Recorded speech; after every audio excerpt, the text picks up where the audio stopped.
تو واقعہ یہ ہے کہ وہ اندرونی انقلاب حضور نے برپا کیا قرآن کے ذریعے صحابہ میں.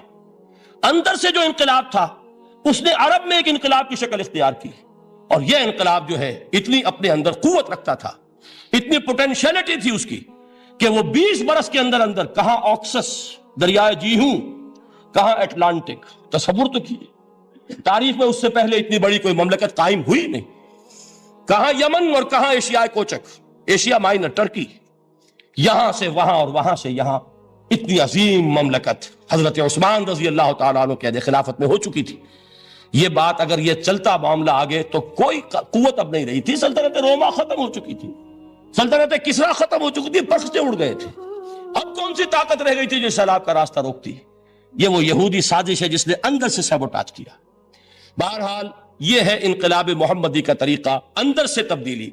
اسی کو علامہ اقبال نے کہا ہے، تیرے ضمیر پہ جب تک نہ ہو نزول کتاب، گرہ کشا ہے نہ راضی نہ صاحب کشاف. یہ قرآن اب بھی تم ایسے محسوس کرو کہ جیسے تمہارے دل پر نازل ہو رہا ہے. اور مجھے یاد آیا امام ابن قیم رحمت اللہ علیہ، ان کا ایک بڑا پیارا جملہ ہے. وہ کہتے ہیں قرآن کے بعض پڑھنے والے ایسے ہیں کہ جب وہ قرآن کو پڑھتے ہیں تو یوں محسوس کرتے ہیں کہ قرآن مصحف میں لکھا ہوا نہیں ہے، ان کے اپنے دل کے اوپر کندہ ہے، دل کے اوپر سے پڑھ رہے ہیں. یعنی اتنی کامل مطابقت وہ محسوس کرتے ہیں، اپنی فطرت، ہیومن نیچر اور قرآن کے اندر اتنی مطابقت ہے. اس طرح وہ ٹیلی کرتے ہیں ایک دوسرے کے ساتھ کہ محسوس ہوتا ہے کہ وہ کتاب ان صفحات میں لکھی ہوئی نہیں ہے بلکہ لوح قلب پر لکھی ہوئی ہے کہ جہاں سے وہ انسان اسے پڑھ رہا ہے. تو پہلی بات تو قرآن مجید کی اس آیت کے حوالے سے اس پہلو سے ہمارے سامنے آئی کہ جو تاثیر ہے ذات ربانی کی تجلی کی، وہی تاثیر ہے اس قرآن مجید کی، بشرطے کہ ہمارے دل جو ہیں وہ کچھ اپنے اندر اس استعداد اور صلاحیت کو پیدا کر لیں. دوسرا مقام ہے سورہ یونس کا. اب کسی کلام کی عظمت کا دوسرا پہلو ہو سکتا ہے اس کی افادیت کے اعتبار سے، اس سے فائدہ کیا ہوگا نوع انسانی کے لیے. دیکھیے 2 آیات، یہ عظیم خزانے ہیں عظمت قرآن کے. سورہ یونس میں یا ایھا الناس، اے لوگو، قد جاءتکم موعظۃ من ربکم وشفاء لما فی الصدور وہدی ورحمۃ للمؤمنین. 4 الفاظ نوٹ کر لیجئے. اے لوگو، آ گئی ہے تمہارے پاس وہ چیز تمہارے رب کی طرف سے جو موعظہ ہے. موعظہ کسے کہتے ہیں؟ نصیحت. اس بات کو ذرا سمجھ لیجئے ترتیب کیا ہے. نصیحت اسے کہتے ہیں، جی رہا نہیں جا رہا، میں نے اس کی ترتیب بدلی ہوئی ہے. مجھے یاد دلایا ایک صاحب نے کہ سورہ رحمان کی ابتدائی آیات کا بیان تو رہ گیا، وہ رہا نہیں، میں نے پڑھا کسی اور ترتیب سے تھا، بیان کسی اور ترتیب سے کر رہا ہوں. پڑھنے میں 4، 2 اور 1، اور اب جو میں بیان کر رہا ہوں پہلے 1 آیت سورہ حشر کی جو بیان کی، اب 2 آیات ہیں سورہ یونس کی. لوگوں، تمہارے پاس آ گئی ہے تمہارے رب کی طرف سے موعظت، اور تمہارے سینوں کے اندر جو روگ ہیں ان کے لیے علاج. توجہ کیجئے گا، ہم نے قرآن کو کیا سمجھا ہے؟ صرف ایک مقدس کتاب، ایک حصول ثواب یا ایصال ثواب کا آلہ. قرآن ہے کیا؟ نمبر 1 موعظہ. موعظہ کسے کہتے ہیں؟ وعظ اسے کہتے ہیں وہ بات جس سے دل نرم ہو جائے، دل کے اندر گداز پیدا کرنے والی شے. وجہ کیا ہے؟ اعلیٰ سے اعلیٰ حکیمانہ بات کسی سے کہی جائے، دل سخت ہے، اثر نہیں ہوگا.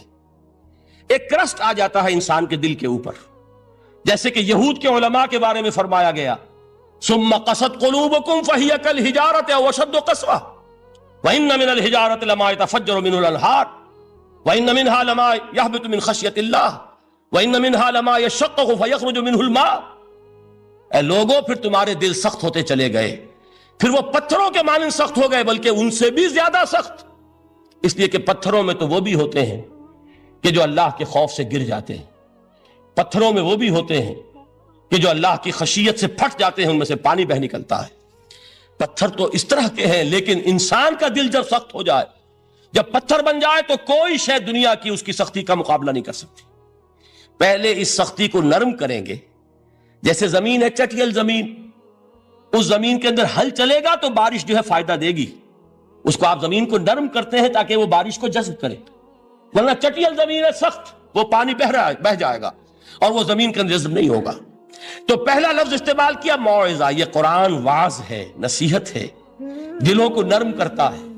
دلوں پر جو کرسٹ آ گیا ہے سخت اسے توڑتا ہے، اس میں حل چلاتا ہے۔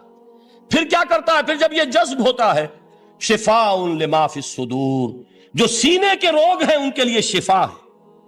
اب آپ غور کیجئے گا، علامہ اقبال نے انہی دو اعتبارات سے مسلمانوں کا مرثیہ کہا ہے کہ مسلمانوں نے اس قرآن کو نہ موعظہ کے لیے استعمال کیا اور نہ تزکیہ نفس کے لیے استعمال کیا، بلکہ اس کو تو صرف بنا لیا ہے وہ جان آسانی سے نکالنے کا نسخہ یا ایصال ثواب کا آلہ۔ چنانچہ کہتے ہیں واعظ کے لیے واعظ دستاں زنو افسانہ بند، واعظ جو ہیں ہمارے داستانے کہتے ہیں، افسانے کہتے ہیں، قصے کہتے ہیں، لطیفے کہتے ہیں، معنی او پست و حرف او بلند، اس کے بیان میں معنی تو ہوتے ہیں بہت ہی گھٹیا، نیچے کے پست، الفاظ کا شکو ہوتا ہے، الفاظ بہت اونچے ہوتے ہیں۔ از خطیم و دیلمی گفتارے او با ضعیف و شاذ و مرسل کارے او، سارا باز و نصیحت جو ہو رہا ہے وہ ضعیف حدیثوں کے ذریعے سے، ضعیف روایات بخاری کی ہو، مسلم کی ہو، ترمذی کی ہو، ابن ماجہ کی ہو۔ کہاں خطیب بغدادی اور دیلمی، وہ کتابیں کہ جن کی کوئی سند نہیں ہے، وہاں کی روایات کے ذریعے سے لوگوں کو تذکیر کرنے کی کوشش کر رہے ہیں۔ با ضعیف و شاذ و مرسل کارے ہو، ضعیف روایات، شاذ روایات، مرسل روایات جن کا سلسلہ روایت محمد الرسول اللہ تک متصل نہیں ہے، اس کے ذریعے سے کر رہے ہیں، حالانکہ موعظہ، سب سے بڑا موعظہ یہ قرآن تھا۔ قرآن کہتا ہے خود فذکر بالقرآن من یخاف وعید، اے محمد صلی اللہ علیہ وسلم آپ اس قرآن کے ذریعے نصیحت کیجئے، یہ قرآن ہے جو دلوں کی سختی کو ختم کرے گا، گداز پیدا کرے گا۔ دوسری طرف علامہ اقبال کیا کہتے ہیں کہ جہاں تک ہمارے ہاں جو بھی تصوف کے معروف حلقے ہیں، صوفیاء حق کی بات نہیں کہہ رہا، وہاں قوالی ہو رہی ہوگی تو حال آ جائے گا، صوفی پشمینہ پوش حال مست، از شراب نغمہ قوال مست، قوال سے جو کچھ مل رہا ہے، حال آ رہا ہے، مستی آ رہی ہے، کیف اور سرور حاصل ہو گیا ہے، صوفی پشمینہ پوش حال مست، از شراب نغمہ قوال مست۔ لیکن یہ کہ اس کی محفل میں در نمی سازت بقرآن محفلش، اس کی محفل میں قرآن کا کہیں گزر نہیں ہے۔ جبکہ محمد الرسول اللہ صلی اللہ علیہ وسلم کی بھی ایک محفل ہوتی تھی، محفل سماع۔ وہ محفل سماع کیا تھی؟ حضور صحابہ سے فرمائش کر کر کے قرآن سنتے تھے۔ حضرت عبداللہ ابن مسعود رضی اللہ تعالیٰ عنہ کی روایت موجود ہے کہ مجھے ایک مرتبہ حکم دیا حضور نے کہ قرآن سناؤ۔ میں نے عرض کیا حضور آپ کو سناؤں؟ آپ پر تو نازل ہوا ہے۔ تو حضور نے فرمایا نہیں، مجھے کسی اور سے سن کر کچھ اور لطف حاصل ہوتا ہے۔ اب امتثال امر میں حضرت عبداللہ ابن مسعود رضی اللہ تعالیٰ عنہ نے سورہ نساء پڑھنی شروع کی۔ 41ویں آیت پر پہنچے، چشم تصور سے دیکھیے کہ حضور بھی تشریف فرما ہے، صحابہ کرام کی محفل ہے، اور صحابہ کیسے بیٹھا کرتے تھے ادب کے ساتھ۔ ایک روایت میں الفاظ آئے ایسے بیٹھتے تھے ساکت و صامت ہو کر، بالکل خاموش، سکون، ساکن اور ساکت اور صامت، کہ جیسے ان کے سروں پر پرندے بیٹھے ہیں کہ ذرا جنبش کریں گے تو پرندہ اڑ جائے گا، اس ادب کے ساتھ۔ تو وہ محفل جو ہے حضور صلی اللہ علیہ وسلم کی، اور ایک صحابی حضرت عبداللہ ابن مسعود گردن نیچی کیے ہوئے ہیں اور قرآن پڑھتے چلے جا رہے ہیں۔ جب اس آیت پر پہنچے فَكَيْفَ إِذَا جِئْنَا مِن كُلِّ أُمَّةٍ بِشَهِيدٍ وَجِئْنَا بِكَ عَلَىٰ هَٰؤُلَاءِ شَهِيدًا، کیا ہوگا اس دن جس دن کہ ہم ہر امت پر ایک گواہ کھڑا کریں گے، اور اے نبی آپ کو گواہ بنا کر لائیں گے ان کے خلاف۔ آپ کو یہ ٹیسٹیفائی کرنا ہوگا کہ اللہ تیرا جو کلام میرے پاس آیا تھا میں نے پہنچا دیا تھا، اب ان کی ذمہ داری ہے، they are accountable, they are responsible۔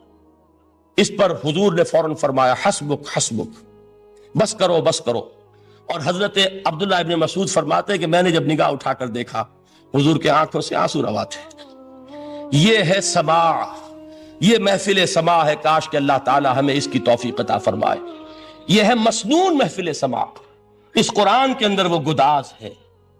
آیا کہ نہیں 7ویں پارے کے بالکل آغاز میں وَإِذَا سَمِعُوا مَا أُنزِلَ إِلَى الرَّسُولِ تَرَىٰ أَعْيُنَهُمْ تَفِيضُ مِنَ الدَّمْعِ مِمَّا عَرَفُوا مِنَ الْحَقِّ يَقُولُونَ رَبَّنَا آمَنَّا فَاكْتُبْنَا مَعَ الشَّاهِدِينَ۔ تو یہ ہے دوسری چیز کہ در حقیقت تزکیہ نفس کا ذریعہ یہ قرآن ہے۔ سینوں میں جو روگ ہیں، حب دنیا، حب مال، حب شہرت، حب اقتدار، جس کو کہ ایڈلر کہتا ہے دی ارج ٹو ڈومینیٹ، میرا غلبہ ہو، میرا تسلط ہو، میں نمایاں ہو جاؤں، میری حکومت بن جائے، اختیار میرے ہاتھ میں آ جائے، دی ارج ٹو ڈومینیٹ. یہ ساری ارجز ہیں ہماری در حقیقت جس سے فساد رونما ہے. یہ حب مال ہے جس کی وجہ سے ہمارے اندر تنافس ہے. الہاکم التکاثر حتی زرتم المقابر، یہ کثرت اور بہتات کی طلب تمہیں غافل کیے رکھتی ہے یہاں تک کہ قبروں تک جا پہنچتے ہو. آنکھ انسان کی کھل نہیں پاتی. جس کے پاس 10 نسلوں کے لیے کھانے کو موجود ہے اس کی بھی حرص جو ہے اور مزید کا لالچ جو ہے وہ ختم نہیں ہوتا. یہ چیزیں ہیں اصل روگ. ان دلوں کے روگوں کا اور سینوں کے اندر کے ان امراض کا علاج قرآن. یا ایھا الناس قد جاءتکم موعظۃ من ربکم وشفاء لما فی الصدور. اب جب یہ دو چیزیں ہو جائیں گی اب تیسرا لفظ ہے ہدن. ہدایت بیکار ہے جب تک دل میں گداز نہ ہو. ہدایت بیکار ہے جب تک کہ نیت درست نہ ہو. کوئی شخص بڑا عالم ہے لیکن اپنے علم کو اس نے ذریعہ بنایا ہے دنیا کمانے کا، تو در حقیقت یہ قرآن اس کے حق میں ہدایت نہیں ہے، اس کے حق میں عذاب خدا بندی کا ذریعہ بن رہا ہے. حضور نے خود فرمایا القرآن حجت لک او علیک. یہ قرآن یا تمہارے حق میں حجت ہے یا تمہارے خلاف حجت بنے گا قرآن کے قیامت کے دن. اس لیے کہ ایک شخص اس کو دنیا کمانے کا ذریعہ بنا رہا ہے، ایک شخص اس کو شہرت کے حصول کا ذریعہ بنا رہا ہے، ایک شخص علم کو ذریعہ بنا رہا ہے دنیا میں نمایاں ہونے کا، اپنی تعریف کا. حضور نے فرمایا کہ قیامت کے دن سب سے پہلے 3 افراد کا معاملہ پیش ہوگا عدالت خدا بندی میں. ایک وہ جو بڑا عالم سمجھا جاتا تھا، اس سے بڑا علم پھیلا. دوسرا وہ جو بہت صاحب ثروت تھا، اس نے بہت خیرات کے کاموں میں پیسہ لگایا. تیسرا وہ جو دنیا میں شہید سمجھا جاتا تھا کہ اللہ کی راہ میں جنگ کرتے ہوئے جان دے دی. اللہ ان تینوں سے جو اس کو نعمتیں دی تھی ان کا ذکر کر کے پوچھے گا کہ میں نے تمہیں یہ دیا، تمہیں یہ دیا، تمہیں یہ دیا، تم کیا کر کے لائے؟ وہ شہید کہے گا کہ اللہ میں نے تیری راہ میں جنگ کی اور اپنی جان دے دی تاکہ تو راضی ہو جائے. اللہ فرمائے گا کذبتا، تو نے جھوٹ بولا. انک قد قاتلت لان یقال جریء، تو نے تو یہ جنگ اس لیے کی تھی کہ کہا جائے کہ بڑا جری ہے، بڑا بہادر ہے. یہ لوگوں سے بہادری کے تمغے لینا تمہارا مقصود تھا. وقد قیل، وہ کہا جا چکا ہے، اب یہاں تمہارے لیے کچھ نہیں. اور فرشتوں کو حکم ہوگا اور وہ اوندے منہ اس کو گھسیٹتے ہوئے جہنم میں جھونک دیں گے. دنیا میں شہید سمجھا جا رہا ہے، آخرت میں جہنمی ہے. یہی حال اس عالم کا ہوگا، یہی حال اس دولت مند کا ہوگا. تم نے یہ علم پھیلایا تھا کہ تمہارے علم کا چرچا ہو جائے، تمہاری شہرت ہو جائے، لوگ تمہاری دست بوسی کرنے لگیں، لوگ تم سے جھک کر ملیں. وہ دنیا میں ہو گیا، تمہارا مطلوب مل چکا، تمہارا مقصود حاصل ہو چکا، اب یہاں کچھ نہیں. تو جان لیجئے کہ جب تک دلوں کے روگ درست نہ ہوں، علم بیکار ہے، ہدایت قطعاً غیر مفید ہے. پہلے دلوں کا کرسٹ اترے، اس کی سختی دور ہو، یہ ہے موعظہ. دلوں کے اندر سے حب جاہ، حب دنیا، حب مال نکلے، یہ ہے تزکیہ. شفاء لما فی الصدور، اب ہدایت خدا بندی. اب راستہ آپ دیکھیں گے اور اس راستے پر چلیں گے. یہ ہدایت جو ہے دنیا میں، یہی آخرت میں رحمت کی شکل میں ظاہر ہوگی. جنہوں نے اس قرآن کی ہدایت سے فائدہ اس دنیا میں اٹھایا، آخرت میں رحمت خدا بندی کی بدلیاں ان پر سایہ کریں گی. ایک حدیث میں تو باقاعدہ الفاظ آئے ہیں کہ سورہ بقرہ اور سورہ آل عمران یہ 2 بدلیوں کی صورت میں ظاہر ہوں گی میدان حشر میں، اور ان لوگوں پر سایہ کریں گی کہ جن کو ان سے بڑی محبت تھی. یہ 4 الفاظ نوٹ کر لیجئے اسی ترتیب کے ساتھ. یا ایھا الناس قد جاءتکم موعظۃ من ربکم وشفاء لما فی الصدور وہدی ورحمۃ للمؤمنین. قل بفضل اللہ وبرحمتہ، اے نبی کہہ دیجئے یہ اللہ کا بڑا فضل ہے، لوگوں سمجھو. اس کی بڑی رحمت کا ظہور ہوا ہے اس قرآن کی شکل میں. اس کی رحمت کا مظہر اتم قرآن ہے، اس کے فضل کا سب سے بڑا ثبوت قرآن ہے. فبذالک فلیفرحوا، اس پر انہیں خوشیاں منانی چاہیے. اترانا ہے تو اس پر اترائیں کہ اتنی بڑی دولت ہمارے پاس ہے، اتنا بڑا احسان ہے جو اللہ نے ہم پر کیا ہے. فبذالک فلیفرحوا هو خیر مما یجمعون. جو چیزیں یہ جمع کرنے کی فکر کر رہے ہیں ان سے کہیں زیادہ قیمتی یہ قرآن ہے. کاش کہ یہ 2 آیات ہی ہمارے قلب کے اوپر یہ کندہ ہو جائے. پہلی بات میں نے عرض کی تھی، اس کا شعور ہر ایک کے لیے ممکن نہیں، اس کا باطن بیدار ہو چکا ہو. لو انزلنا هذا القرآن على جبل لرأيته خاشعا متصدعا من خشیۃ اللہ. جن کی ارواح بیدار ہو چکی ہوں وہ قرآن کی اس تاثیر کو محسوس کریں گے. لیکن یہ دوسری چیز ہے کہ جو ہمارے لیے پریگمیٹک پہلو سے عملی اعتبار سے، افادے کے اعتبار سے یہ چار الفاظ اور رحمت اور فضل خدابندی کا سب سے بڑا مظہر، اور خوشیاں مناؤ کہ اللہ کی یہ نعمت تمہارے پاس موجود ہے۔ اب وہ تیسرا مقام ہے سورہ رحمان کا، بڑی چھوٹی چھوٹی آیات۔ آپ نے سنا ہوگا حضور نے سورہ رحمان کے بارے میں فرمایا ہے، سورۃ الرحمان عروس القرآن، یہ سورہ رحمان جو ہے یہ قرآن کی دلہن ہے۔ جیسے دلہن کو آپ خوشنما لباس پہناتے ہیں، آراستہ پیراستہ، اس کو گہنے اور اس کو زیور پہناتے ہیں، تو جس طریقے سے سجاتے ہیں آپ دلہن کو، اللہ تعالیٰ نے ایک سورت قرآن مجید میں یہ ایسی رکھی ہے سورہ رحمان کہ اسے خوب سجایا ہے۔ اس میں الفاظ کا در و بست، اس کا اپنا ایک ڈیوائن میوزک ہے۔ وہ تو اللہ تعالیٰ قراء جو ہے، خاص طور پر مصر کے قراء، اللہ تعالیٰ ان پر رحمت نازل فرمائے، ان کی خطاؤں سے درگزر کرے۔ جس طرح قرآن کے انٹرنسک میوزک کو انہوں نے واضح کیا ہے۔ واقعہ یہ ہے کہ اگر یہ لوگ نہ ہوتے، شیخ عبد الباسط محمد عبد الصمد، شیخ محمود خلیل الحصری، یہ لوگ کہ جنہوں نے قرآن کے اس غنا، میوزک، یہ لفظ جو ہے آپ حیران نہ ہو کہ میں یہ کوئی شاید توہین کر رہا ہوں قرآن کی، حضور نے یہ لفظ استعمال کیا ہے، تغنو، اس قرآن کو اچھی سے اچھی خوشلہانی کے ساتھ پڑھو۔ من لم یتغن بالقرآن فلیس منا، جو قرآن کو بہتر سے بہتر انداز میں، اچھی سے اچھی آواز میں، خوشلہانی کے ساتھ پڑھنے کی کوشش نہیں کرتا، وہ ہم میں سے نہیں ہے۔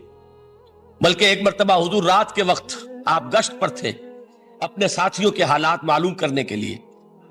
حضرت ابو موسیٰ اشعری رضی اللہ تعالیٰ عنہ ایک صحابی ہیں، ان کے گھر کے پاس سے گزر ہوا، وہ رات کو تہجد پڑھ رہے تھے، کھڑے ہوئے کیف کے عالم میں قرآن تلاوت کر رہے ہیں۔ حضور کو بہت پسند آئی ان کی قرات، کافی دیر تک وہاں کھڑے سنتے رہے۔ اب انہیں کیا پتا کون سن رہا ہے، بالکل اسی طرح سمجھ لیجئے ایک بات یاد آئی ہے، حضور فرماتے ہیں کہ جس طرح کان لگا کر اللہ قرآن کو سنتا ہے، کسی چیز کو نہیں سنتا۔ ہمیں نظر نہیں آتا نا، ہمیں معلوم نہیں، ہم قرآن پڑھ رہے ہیں تو سننے والا کون ہے؟ سب سے زیادہ کان لگا کر خود اللہ۔ یہاں اس لیے مجھے یاد آیا کہ ابو موسیٰ اشعری کو کیا پتا تھا کہ کون سن رہا ہے؟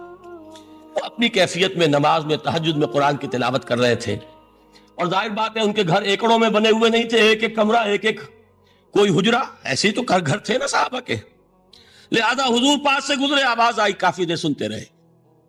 اس کے بعد آپ تشریف لے گئے، صبح فجر میں ملاقات ہوئی تو حضور نے تحسین کے انداز میں فرمایا، یا ابا موسیٰ انک قد اوتیت مزمارا من مزامیر آل داؤد، اے ابو موسیٰ تمہیں تو آل داؤد کے سازوں میں سے ایک ساز اللہ نے عطا فرما دیا ہے۔ جس طرح حضرت داؤد، لہن داؤدی مشہور ہے کہ جب وہ پچھلے پہر رات کو حمد کے ترانے الاپتے تھے، قرآن میں ہے کہ پرندے شامل ہو جاتے تھے ساتھ، اور پہاڑ وجد میں آتے تھے، پہاڑ بھی ان کے ساتھ شریک ہوتے تھے۔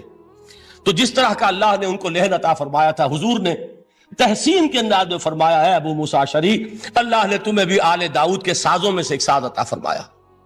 بہرحال قرآن مجید کا جو یہ میوزک ہے، قرآن کے الفاظ کا جو حسن ہے، جہاں تک حسن معنوی ہے وہ تو ہر لفظ میں ہے، لیکن یہ حسن ظاہری، حسن صوتی، حسن لفظی، یہ اپنے کلائمیکس پر آپ کو نظر آئے گا سورہ رحمان میں۔ لیکن قرآن میں یہ سورت اس اعتبار سے بھی ممتاز ہے، اس کی 4 آیات پر ذرا توجہ کریں گے، عجیب حقائق سامنے آئیں گے۔ جہاں یہ قرآن مجید کے حسن صوت اور حسن لفظی کی معراج ہے، وہیں اس کی پہلی 4 آیات میں 4 چوٹی کی چیزوں کا ذکر ہے، سب سے اونچی چیزیں۔ پہلی آیت کیا ہے؟ الرحمن، ایک آیت ہو گئی۔ رحمان کیا ہے؟ اللہ کا نام ہے۔ کبھی آپ نے غور کیا اللہ کے ناموں میں سب سے پیارا نام کون سا ہوگا؟ رحمان۔ کیوں؟ اس کا مادہ کیا ہے؟ رحمت۔ ہمیں سب سے بڑھ کر جس چیز کی ضرورت ہے وہ کیا ہے؟ رحمت خدابندی۔ نام اچھی طرح سن لیجئے اس حضور کے قول کو۔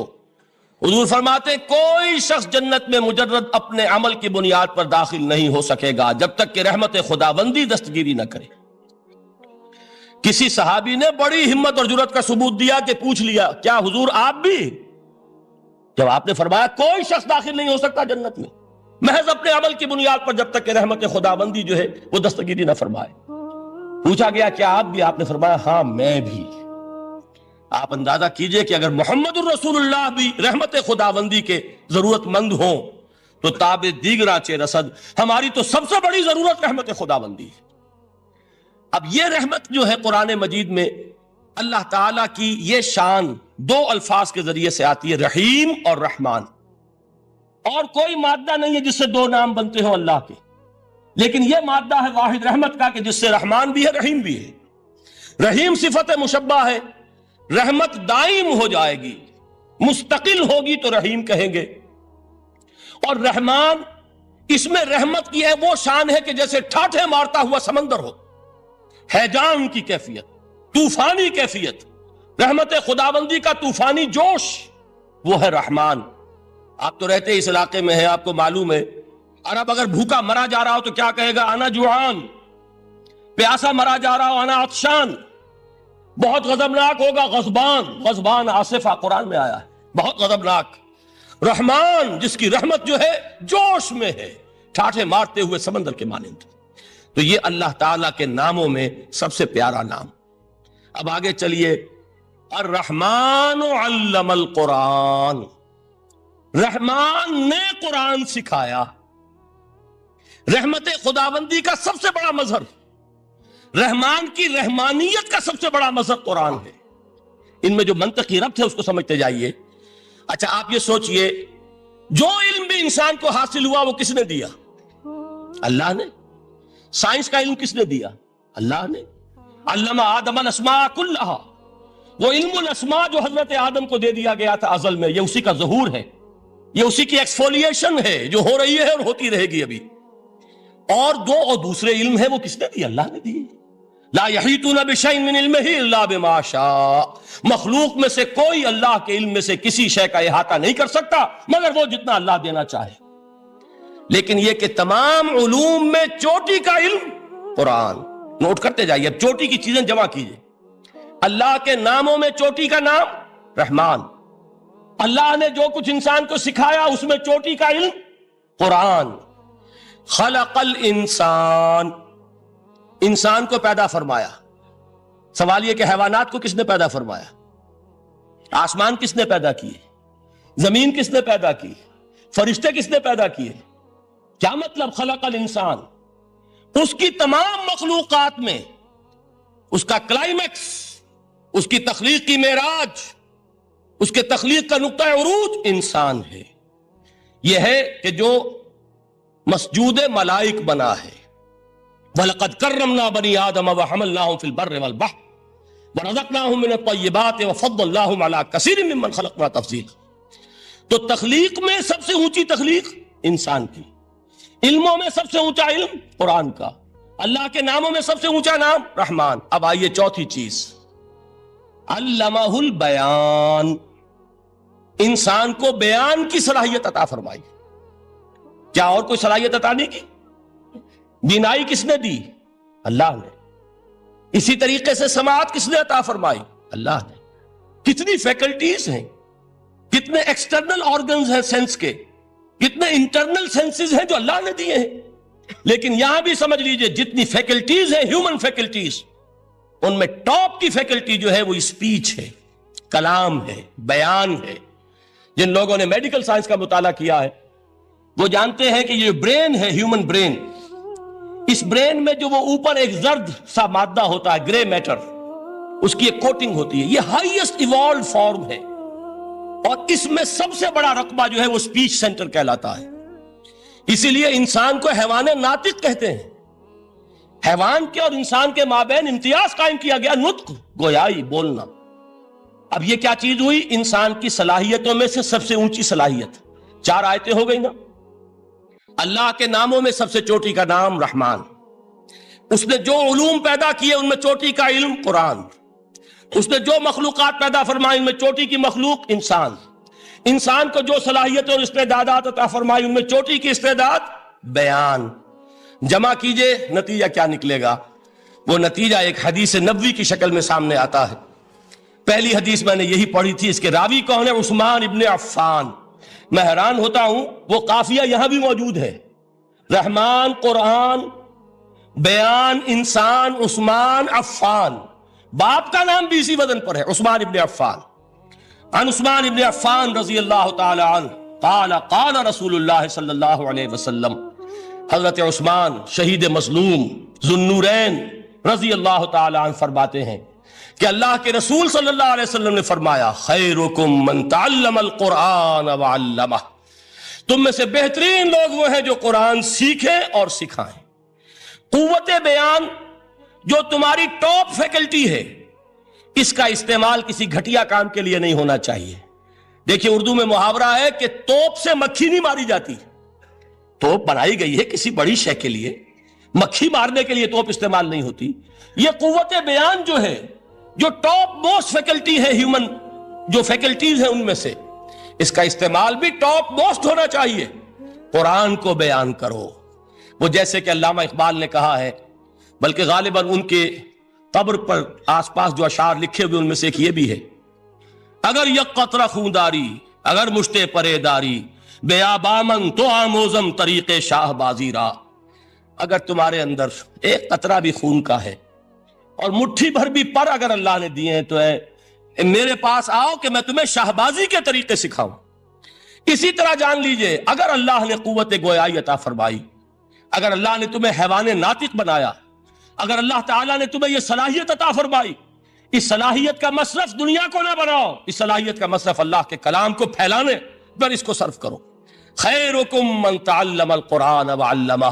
خیر جب لفظ آتا ہے بغیر من کے، ورنہ تو آتا خیر من ہو تو یہ ہوگی کمپیریٹیو جو ایک ایڈجیکٹیو جو ہوتی ہے، لیکن یہ سپرلیٹیو ڈگری ہے جب بغیر من کے ہوگا. خیرکم دی بیسٹ امنگسٹ یو، جو تم میں بہترین لوگ ہیں وہ کون ہیں؟ من تعلم القرآن وعلمہ، جو قرآن سیکھیں اور سکھائیں، قرآن پڑھیں اور اسے بیان کریں. آج جان لیجئے سب سے بڑی ضرورت اس بات کی ہے کہ آج کا قرآن پڑھیں. آپ حیران ہوں گے کہ یہ کیا کہا اس نے. دیکھیے قرآن اترا ہے 1400 برس پہلے، لیکن تا قیام قیامت نوع انسانی کو جتنے مسائل درپیش ہوں گے ان سب کا حل اس میں ہے. البتہ کھودنا پڑے گا، گہرائی میں اترنا ہوگا. ایک قرآن کی سطح ہے، اس سطح نہیں، اس کی گہرائیوں کے اندر غوطہ زنی کرو. قرآن میں ہو غوطہ زن اے مرد مسلمان. اور آج کا قرآن یعنی آج کی ہدایت جو اللہ نے اس میں رکھی ہوئی ہے، ڈگ اٹ آؤٹ، اس کو نکالو اس کے اندر سے. ابھی میں حدیث تو آپ کو سناؤں گا، اس میں یہ تصور آئے گا سامنے اور واضح ہو کر. آج کے انسان کی رہنمائی اس قرآن سے اخذ کر کے انسان تک پہنچاؤ. یہ ہے فریضہ محمد الرسول اللہ کی امت کا صلی اللہ علیہ وسلم. آپ نے وہ حدیث سنی تھی کہ بلغوا عنی ولو آیت.